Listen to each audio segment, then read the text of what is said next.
اگر کوئی شخص یہ کہتا ہے کہ میرا مذہب یا میرا دین انسانیت ہے، تو آج یہ بات سطحی طور پر بھی کہی گئی ہے، چند لوگوں نے کہی ہے، کل کو اس کے پیچھے ایک جماعت کھڑی ہو گئی، کوئی تحریک بن گئی، تو آگے چل کر نئی نسل کا کیا ہوگا؟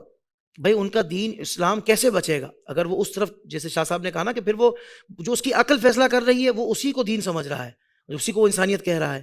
کیونکہ ہم نے ماضی میں جو سوشل کام کرنے والے لوگوں میں سے ایک بندے کو ایسا بھی پایا کہ جس نے اللہ اعلان یہ کہا کہ بھائی میں تو دعا کرتا ہوں کہ مجھے رب جو ہے نا وہ معاذ اللہ جہنم میں بھیجے، کہ میں وہاں جہنم میں بھی جو لوگ تکلیف میں ہوں گے تو میں ان کو بھی پانی پلاؤں اور ان کو بھی مرہم پٹی کروں، اور مطلب اس طرح کی سوچ. یعنی کیا اس کے مائنڈ میں ہے آخر وہ کس طرح کی ہمدردی؟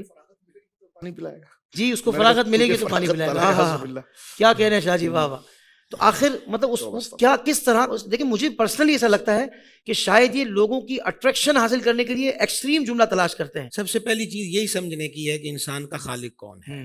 والتین والزیتون وطور سینین وہذا البلد الامین لقد خلقنا الانسان فی احسن تقویم. یعنی انجیر کی قسم، زیتون کی قسم، طور سینا کی قسم، امن والے شہر مکہ کی قسم.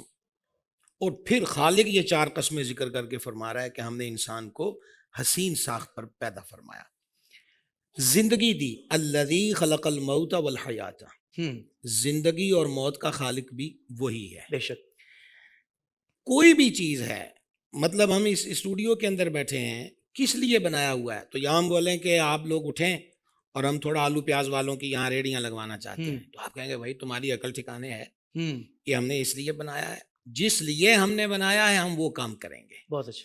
اور اگر وہ زیادہ ہڑا ہڑی کرے گا تو پھر ہم اسے قانون کے حوالے کریں گے. صحیح. اب اللہ کریم خالق انسان و انسانیت ہے، وہی ارشاد فرمائے گا کہ کیوں بنایا ہے.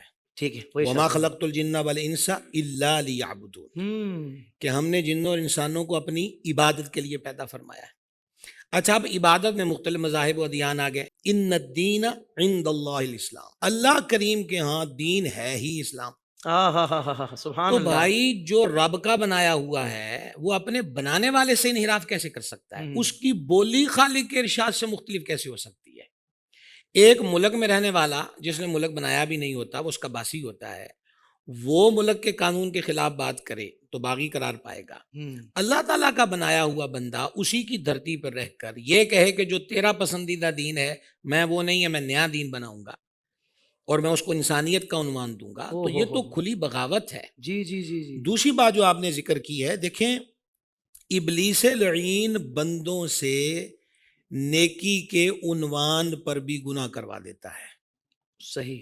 بس اوقات بندہ اپنے آپ کو میں بہت نیک کام کر رہا ہوں، پھر اسے وہم ہوتے، پھر اسے گمان ہوتے. سید الطائفہ حضرت جنید بغدادی رضی اللہ تعالیٰ عنہ کا ایک مرید تھا، وہ کچھ دن حاضر نہیں ہوا تو آپ نے فرمایا وہ آتا نہیں ہے. پیر بھائیوں نے معلوم کیا تو اس نے بولا حضرت جنید کے پاس جانے کی مجھے ضرورت نہیں ہے، رات کو جنت کی سواریاں آتی ہیں، ملائکہ مجھے جنت میں لے جاتے ہیں، حوروں کی بزم سجی ہوتی ہے اور خوب وہاں رونق ہوتی ہے. انہوں نے آ کے بتا دیا کہ وہ تو اس کھیل میں پھر رہا ہے. آپ نے فرمایا اس کو ہماری طرف سے کہہ دو اب جب تمہیں فرشتے جنت میں لے جائیں تو ایک بار لاہور شریف پڑھ دینا.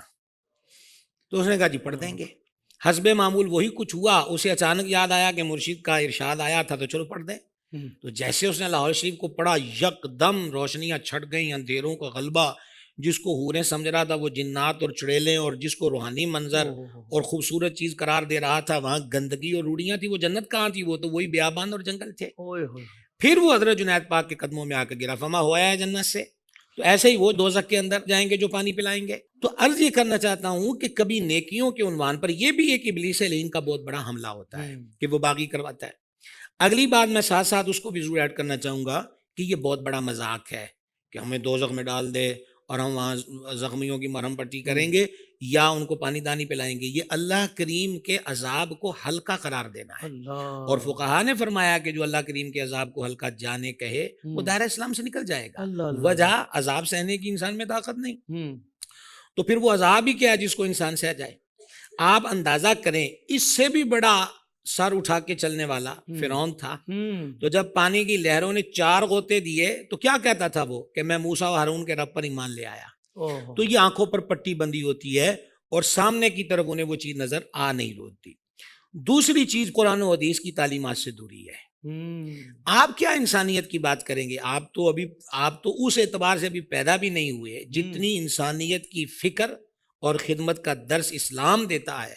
ہم برملا اس فورم پہ کہتے ہیں ان بزرگوں کے زیر سایہ چیلنجن کہتے ہیں کہ دنیا میں کوئی لے آئے کسی بھی مذہب و دین کا کہ جیسی انسانیت کی فلاح اور نجات کا پیغام دین اسلام دیتا ہے وہ کہیں اس کی مثل بھی نظر نہیں آتی. آپ کیا کہتے ہیں پڑوسیوں کے حقوق؟ اس سے بڑی بات کیا ہوگی کہ سید عالم علیہ الصلوۃ والسلام نے فرمایا، مفہوم حدیث ہے، وہ کامل مومن نہیں جو خود پیٹ بھر کے سو جائے اور اس کا پڑوسی بھوکا سویا ہو.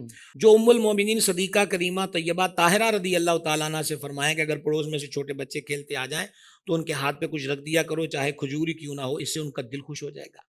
جو یہاں تک تعلیم دیں کہ اگر تم نے دیوار اونچی کرنی ہے تو پڑوسی سے اجازت لے لو، کیونکہ اس سے ہوا کا امر رک جاتا ہے اور ہوا قدرت کی عطا ہے اور سب کا یکساں حصہ ہے، تمہاری وجہ سے کسی کی اس معاملے کے اندر بھی رکاوٹ نہ آئے. جو راستے کے چلنے کا ادب بھی سکھاتے ہیں، یہ اسلام ہے کہ تم نے کیسے چلنا ہے. جو راستے سے تکلیف دہ چیز ہٹانے کو صدقے کا اجر قرار دیتے ہیں، اور صدقے کا اجر کیا ہے کہ صدقہ 70 بلاؤں کو ٹال دیتا ہے.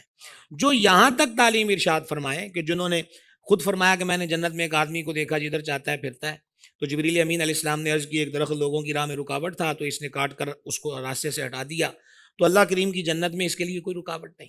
جو تکلیف دہ چیز ہٹانے کو صدقہ، راستہ روکنے سے. ایک بار گزر فرمایا تو کچھ نوجوان حضرات صحابہ کرام علیہ رضوان بیٹھے تھے. فرمایا کیوں بیٹھے ہو؟ عرض کی آپس میں باتیں کرنے کے لیے. ارشاد فرمایا ایک تو بیٹھا نہ کرو، یہ روڈوں پر بیٹھنا ہو تو راستے کی ایک طرف ہو کر بیٹھو. تیسرا نگاہوں کو جھکا کر بیٹھو. چوتھا اگر کوئی سلام کرے تو اس کے سلام کا جواب دو. کون سا وہ زندگی کا مرحلہ ہے جہاں دین اسلام انسانیت کے تحفظ کی گارنٹی نہیں دیتا؟ اچھا اس دور کے اندر یہ تھا، آپ تھیلا کہہ لیں، پیچھے لٹکایا جاتا تھا، اس میں تیر ہوتے تھے، کمان کا چلہ تو گلے میں ڈال لیتے تھے. جان عالم علیہ السلام نے یہاں تک فرمایا کہ اگر تم تیر لے کر بازار و مسجد کے اندر آؤ تو اس کے جو آگے پھل ہوتا ہے، تیر کی نوک ہوتی ہے، اس کا بندوبست ایسا کر لو کہ بے دھیانی میں کہیں اس تیر کی چبھن بھی کسی کو نہ ہو.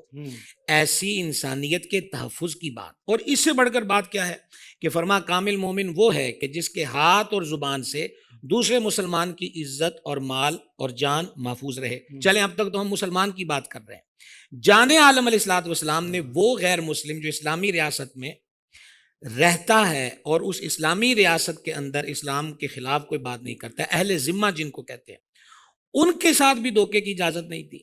یہ صرف اور صرف وہی دل لبانے کے لیے، اپنا ایک نیا تشخص پیدا کرنے کے لیے اور اللہ کریم کی سلطنت میں اس کے مقابلے میں کھڑے ہونے کے لیے یہ باتیں کی جاتی ہیں. کیا اگر وہ یوں لکھ لکھ کر لگائیں تو مثلا ہم جلسوں میں جانے والے لوگ ہیں تو ہمارے جلسے کم ہو جائیں گے؟ یہ خام خیالیاں ہیں. اصل بات یہ ہے کہ جو ٹریفک وارڈن ہے وہ غلط چلانے پر وہ اشارہ توڑا ہے، وہ تو جناب سیٹی پہ جا کے روکے گا. قانون نافذ کرنے والا کوئی بھی ہے، وہ جب خلاف قانون بات ہوگی تو وہ تو ہاتھ سے پکڑے گا. یہ حضرات اس سرکاری مشن کا حصہ ہیں کہ جیسے ہی کوئی سگنل توڑتا ہے تو فوراً کہتے خبردار، اللہ کے نزدیک دین اسلامی ہے. پھر آپ ساری بات کو دیکھیں، کچھ لوگ الجھ جائیں، لو جی انسانیت کی خدمت، کیا اس میں اجر نہیں ہوگا؟ اچھا بعض لوگ فیس بک پر بھی ہیں کہ مثال کے طور پر پرندے چل رہے ہیں اور لوگوں نے گاڑیاں روک دی تو اوپر کیا لکھتے ہیں؟ ابھی بھی یہ جنت میں نہیں جائیں گے.